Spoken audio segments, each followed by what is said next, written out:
Marcos 8.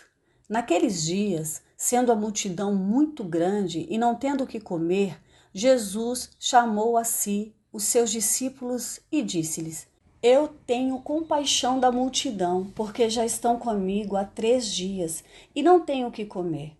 E se os deixar ir em jejum para suas casas, desfalecerão no caminho, porquanto vários deles vieram de longe. E os seus discípulos responderam-lhe: De onde poderá um homem satisfazer estes homens com pão aqui no deserto? E ele perguntou-lhes: Quantos pães tendes? E disseram-lhe: 7. E ele ordenou ao povo que se assentasse no chão.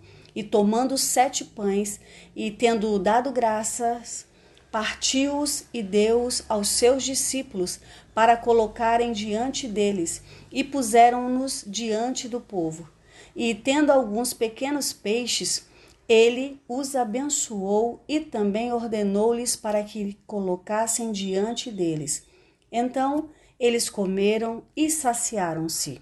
E tomaram dos pedaços que sobraram 7 cestos.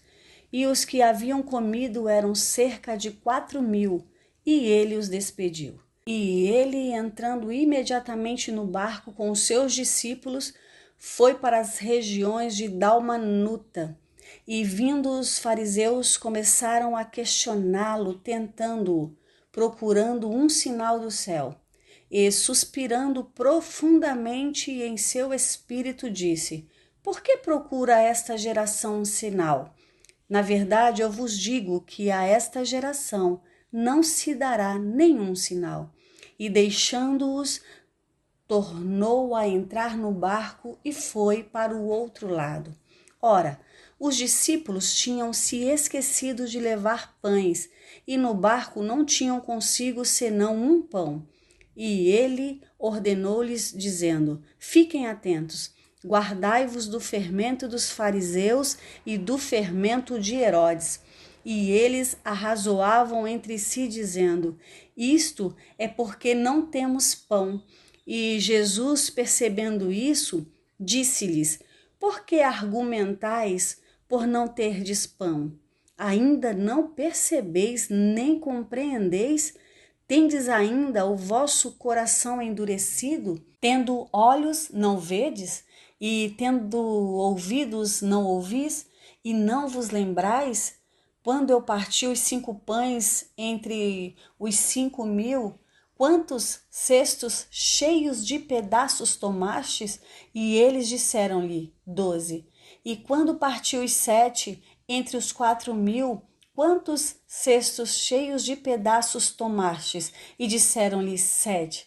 E ele lhes disse: Como é que vocês não compreendem ainda? E ele chegou a Betsaida e trouxeram-lhe um homem cego e pediram-lhe para tocá-lo. E ele tomou o homem cego pela mão e o levou para fora da aldeia, e ele, cuspindo nos seus olhos e impondo suas mãos sobre ele, perguntou-lhe se ele enxergava alguma coisa. E ele, olhando para cima, disse: Eu vejo homens como árvores andando. Depois disto, ele colocou novamente suas mãos sobre os seus olhos e o fez olhar para cima, e ele foi restaurado e viu a cada homem claramente. E ele o mandou embora para sua casa, dizendo: Nem entres na aldeia, nem o digas a ninguém da aldeia. E saiu Jesus e os seus discípulos para as aldeias de Cesareia de Filipe.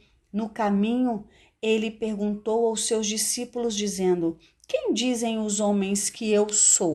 E eles responderam: João o Batista, mas alguns dizem Elias e outros um dos profetas. E ele lhes disse: Mas vós, quem dizeis que eu sou? E respondendo Pedro lhe disse: Tu és o Cristo. E ele ordenou-lhes que não contassem a nenhum homem sobre ele. E ele começou a ensinar-lhes que o Filho do Homem deveria sofrer muitas coisas e ser rejeitado pelos anciãos e pelos principais sacerdotes e escribas, que fosse morto e após 3 dias ressuscitar.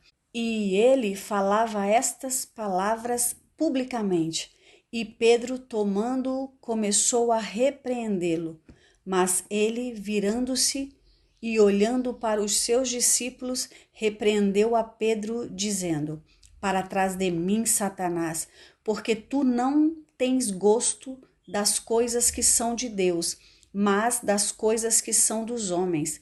E, chamando a si a multidão com os seus discípulos, disse-lhes: Se alguém quiser vir após mim, negue-se a si mesmo, tome a sua cruz e siga-me, porque aquele que quiser salvar a sua vida, perdê-la-á. Mas quem perder a sua vida por minha causa e do evangelho, salvá-la-á.